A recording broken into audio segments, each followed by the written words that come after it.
Hello, sweet grievers. Mandy here. Restorative grief is all about creating easy access to healing, no matter where or who you are. That's why I want you to remember that if you want grief support beyond a podcast, then perhaps it's time to consider a one on one coaching connection. You don't have to implement all these grief strategies alone. Use the link in the show notes to learn more at mandykpart.com/coaching or reach out to me on social media because I'm here for you, okay? Now let's get on to this week's episode.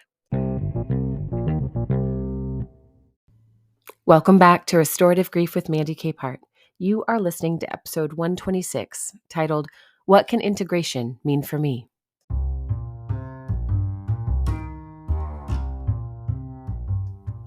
We could spend hours collecting all the best and most highly recommended grief resources in the world, but if we have never done the work to embody the wisdom they contain, then we are left right where we started, with a pile of literature and a gaping hole in our understanding. Integration is an active practice of participating in our grief stories, so today we're going to explore what an integration practice could mean for you.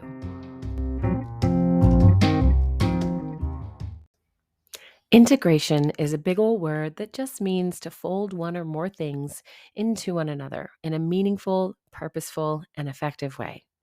If you're a fan of the TV show Schitt's Creek, the iconic cheese folding scene is coming to mind right now, just like it did for me. So, what if Moira Rose had asked David to integrate the cheese? Would they have been just as confused? I think so, and not for a lack of intelligence. It's because integration is an act easily misunderstood when we mistake our intelligence for embodied wisdom. And that is really what we're going to talk about today. When we encounter new information, we have the options of ignoring it, asking more questions about it, or making a decision to implement it in a way that leads to an embodied sense of understanding, which takes time. Without a practical experiment, implementing the new information will be a purely cognitive exercise. Think rote memorization, like for multiplication facts, and that can work. But for more complex content like baking or grief, we have to put our bodies into the work. In truth, subjects like baking and cooking are actually a fantastic object lesson to understand how we can use our time spent with intentional grief work to recognize the lasting permeability of grief. While we may have different stories and grief experiences, we are all pursuing the ultimate value of learning how to carry our grief stories with us without letting them define us as a whole. So let's start with the Schitt's Creek family enchilada recipe as an example. In the scene I'm referring to, Moira Rose, the mom, is attempting to teach and pass her mother's enchilada recipe on to her son, David. While David is busily trying to follow directions, Moira is reading the recipe verbatim and offering critical feedback that doesn't seem to help David understand any better. When she gets to the conflicted step of folding in the cheese, David's understanding of what it means to fold collides with Moira's lack of understanding, and the result is a bubbling, burning mess of sauce after communication breaks down. So, how would embodiment and integration have helped these two communicate differently? At multiple points in the scene, David challenges Moira's knowledge of the recipe because when he is confused, she simply repeats herself instead of admitting that she also does not understand. Simply knowing the information or being able to read the recipe does not translate to understanding of how to use the recipe well, and in this case, it's a simple vocabulary concern. But the greater impact of Moira's lack of integration is that it does not appear she has ever successfully prepared this recipe. Integration for Moira would mean having the basic understanding of the recipe, but also having used the information in such a way that her approach becomes less anxious and more present. When receiving pushback on how she details each step, with an embodied understanding, she could have responded with a better sense of patience and clarity about how folding as a practice changes the recipe. And what about David, the student in this scene? He's doing what he can to keep up, and we as the audience can implicitly understand that he began the cooking session with trust and confidence in what Moira offered. The effort falls apart when he asks for clarity, and Moira fails to help the confusing process become simpler and more accessible.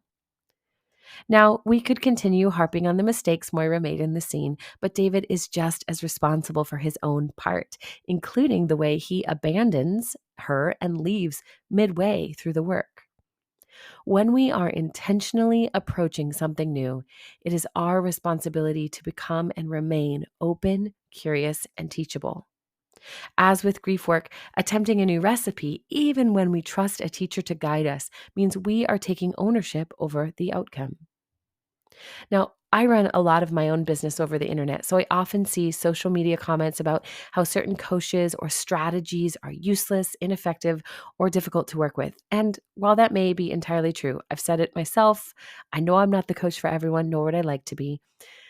I also recognize that when a person cannot take ownership over their own part in the work they want to do for themselves, then we have a clear case of a lack of integrative knowledge. So, what keeps us from integrating what we want to learn?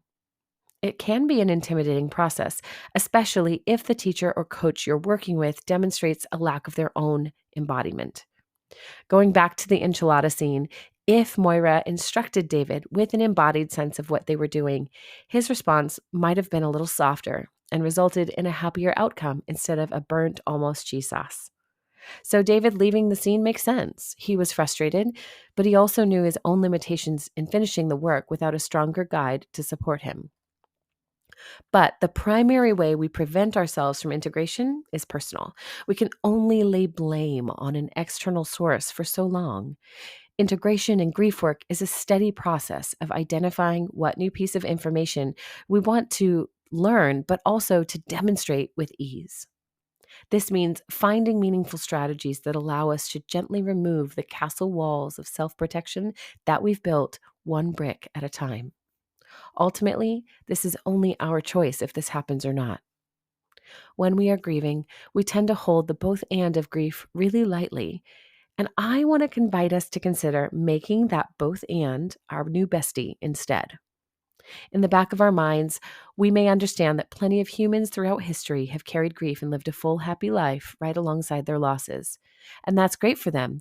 But we may subtly also believe that the both and is a thing for other people, and our future is full of black and white dichotomies. Healing is a nice idea for other people, is it not? And some of us take that cynicism even further, filling it with bitterness and must be nice statements that keep us locked safely behind our castle walls, free from the vulnerability required of healing. But if we can notice those walls around us, we can begin to listen a little more closely.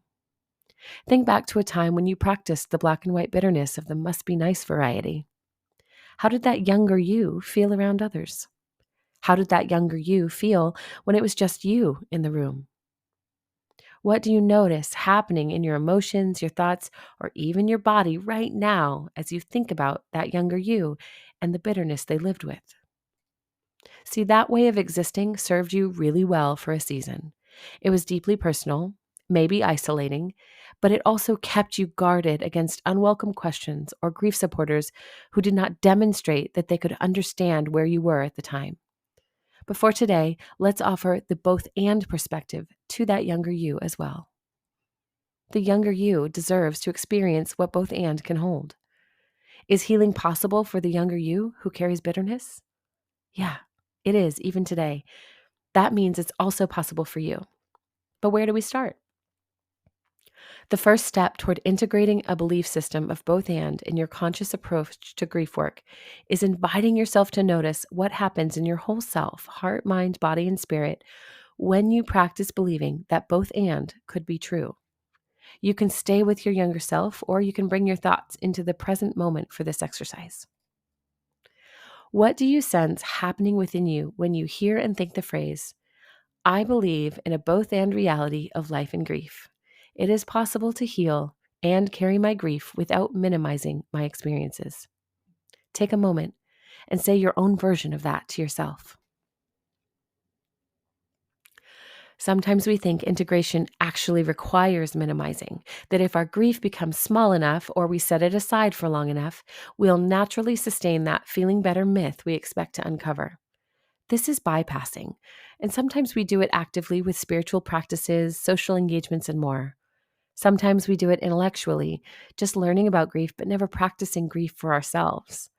And sometimes we go so far as to make our entire lives about someone else's experiences, making our own needs and rich humanity as tiny as possible. But none of these strategies will lead us to an embodied understanding of grief and healing. Check back in with that younger self for a moment. What is possible for that part of you today, because that part of you is still with you, if they believe in the both and you begin to practice the both and radical acceptance of what is true for you right now? In my experience, what is possible is an embodied and ongoing expression and experience of healing. This is integration. We take the knowledge of our stories, of grief itself, and of our humanity, and we explore the possibilities made available through the practices of reflection, application, and experimentation. David, in the Schitt's Creek episode, could have chosen to take his embodied knowledge of folding, which was likely a knowledge limited to things like clothes and blankets, and applied it to the situation at hand. It is entirely possible that in doing so, he may have noticed how a stirring motion changes direction and can look a little bit like folding the arms of the shirt into the shirt's torso. But instead, in his frustration and lack of guidance, his brain jumped to shouting about folding broken cheese, and when his requests for support were unmet, he left. How many of us have felt stuck, trapped, or unsupported in our grief work because the people who show up for us just don't know what an embodied grief support looks like? The number of Moiras in the grief world who are doing their best but are also unable to support themselves is immeasurable. So here's what we do about that, friends. This is how we can shift the tide toward support for ourselves as individuals and, of equal importance, for our communities and overall collective healing. See, grief work is never just about an individual, which becomes clearer the more we settle into the intentional habits of an embodied practice of integration. Just as your younger parts remain, your holistic parts, heart, mind, body, and spirit, need one another to experience embodied healing. This is the daily and unglamorous work of grief that feels like tension, but ultimately results in one of those deeply satisfying, full body stretches that we know we need on a daily basis.